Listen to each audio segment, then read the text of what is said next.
السلام علیکم ورحمۃ اللہ وبرکاتہ۔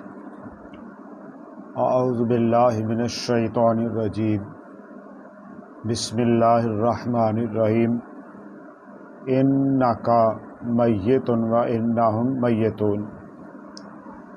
میرے محترم بھائیوں اور بہنوں، 12 ربیع الاول کا دن سوموار کا دن تھا، تو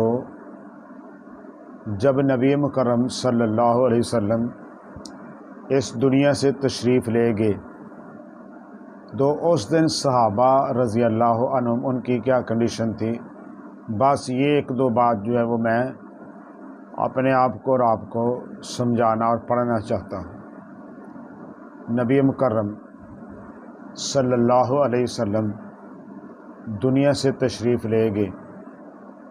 حضرت عمر رضی اللہ عنہ، اس دن ان کی حالت یہ تھی کہ حالانکہ عمر رضی اللہ تعالیٰ عنہ بہادری کے اندر، شجاعت کے اندر، جوامردی کے اندر، استقامت کے اندر، مردانگی کے اندر وہ ایک مثال ہے۔ حضرت عمر رضی اللہ عنہ، نبی علیہ الصلوۃ والسلام کا دنیا سے چلے جانا یہ ان کے اوپر اس قدر گراں گزرا کہ وہ یہ بات کہنے لگے کہ جو یہ کہے گا نبی علیہ الصلوۃ والسلام چلے گئے ہیں، فوت ہو گئے ہیں، میں اس کا سر قلم کرتا ہوں۔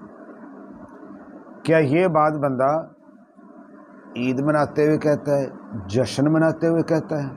نہیں، یہ بات بندہ اس وقت کہتا ہے جب انتہائی بندہ غم کے اندر ہوتا ہے اور انتہائی صدمے کے اندر ہوتا ہے اور انتہائی سانحہ کا شکار ہوتا ہے۔ ایسی باتیں بندے کے منہ سے اس وقت نکلتی ہیں۔ آئیے حضرت انس رضی اللہ عنہ سے پوچھ لیتے ہیں۔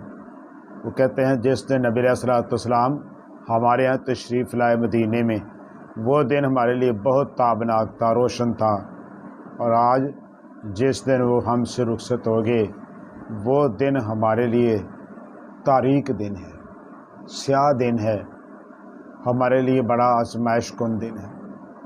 آئیے حضرت ابوبکر صدیق رضی اللہ عنہ سے پوچھ لیتے ہیں، جب ان کو اطلاع ملی نبی علیہ الصلوۃ والسلام کے دنیا سے چلے جانے کی، آئے تو اماں جی عائشہ رضی اللہ عنہ کے حجرہ کے پاس نبی علیہ الصلوۃ والسلام کے پیشانی پر بوسہ دیا اور آنکھوں سے آنسو جاری ہو گئے، آنکھوں سے آنسو جاری ہو گئے۔ جلوس جشن بنگڑے، میوزک، ہلڑ بازی اور فحاشی، ادھر تو یہ ہے نا، ادھر کیا ہے؟ ابوبکر صدیق رضی اللہ عنہ آنکھوں سے آنسو جاری ہو گیا، آنسوؤں کی جڑی لگ گئی۔ کیوں؟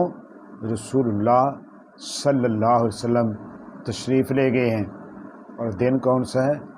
ربیع الاول کا دن ہے۔ آئیے حضرت فاطمہ رضی اللہ عنہا ان سے پوچھ لیتے ہیں، کہتے ہیں کہ صبت علیہ مصائب لو صبت الایام سرنا لیالیہ، آج کے دن میرے لیے اتنی پریشانی آئی ہے، اتنا بڑا واقعہ پیش آیا ہے کہ اگر یہ واقعہ دن کے اوپر پیش آئے تو دن کیا بن جائے؟ دن رات بن جائے۔ صحابہ رضی اللہ عنہم ایک عجیب کیفیت کا شکار ہیں، کوئی سمجھ نہیں آ رہی، یعنی سمجھ لو کہ ایک بہت افسوس کن جو کرنے والا، افسوس میں ڈالنے والا واقعہ پیش آ گیا ہے، اور وہ بیچارے بہت بے قرار ہیں، ان کی پریشانی کی ایک انتہا ہے، اور ہر ایک اپنی اپنی الگ کیفیت رکھتا ہے۔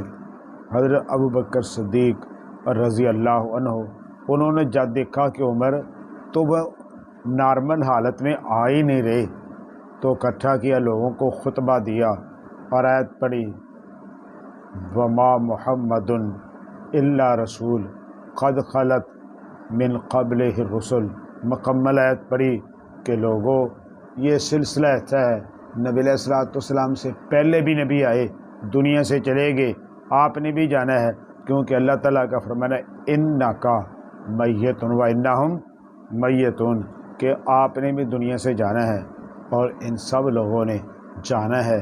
بھائیو 12 ربیع الاول کا دن صحابہ رضی اللہ عنہم ان کے لیے بہت بڑی آزمائش تھی، بہت بڑا امتحان تھا، بہت بڑی ابتلا تھی، بہت بڑا واقعہ تھا، بہت بڑا سانحہ تھا، بہت بڑا حادثہ تھا، بہت بڑا واقعہ تھا، بہت بڑا معاملہ تھا، بہت بڑا ایک وقوعہ تھا جو ان کے ساتھ پیش آیا، اور وہی جانتے ہیں کہ کس قدر ان کے دلوں کے اوپر وہ اثر کر گیا۔ دل مغموم ہو گئے، دل متاثر ہو گئے، دل کو سکون نہیں آ رہا تھا، دل بے سکون ہو گئے۔ کیوں کہ 12 ربیع الاول کے دن ان کی وہ شخصیت دنیا سے رخصت ہو گئی جن سے محبت ایمان، جن سے بغض منافقت، جن سے محبت ایمان ہی ایمان، اور جن کے ایک اشارے کے اوپر وہ اپنی ہر چیز قربان کر دیتے تھے، جن کو خوش کرنا، جن کی رضامندی ان کی زندگی کا مشن تھا، آج وہ ان سے رخصت ہو گئے۔ اس لیے وہ سب کے سب ایک بہت بڑی پریشانی کا شکار ہو گئے۔ تو اس لیے اس دن کو جشن منانے والے، عید منانے والے، اور باقاعدہ اس کو ایک تہوار کا درجہ دینے والے وہ سمجھ لیں، سوچ لیں، غور کر لیں کہ صحابہ رضی اللہ عنہ پر اس دن کیا گزری تھی اور ہم کیا کر رہے ہیں۔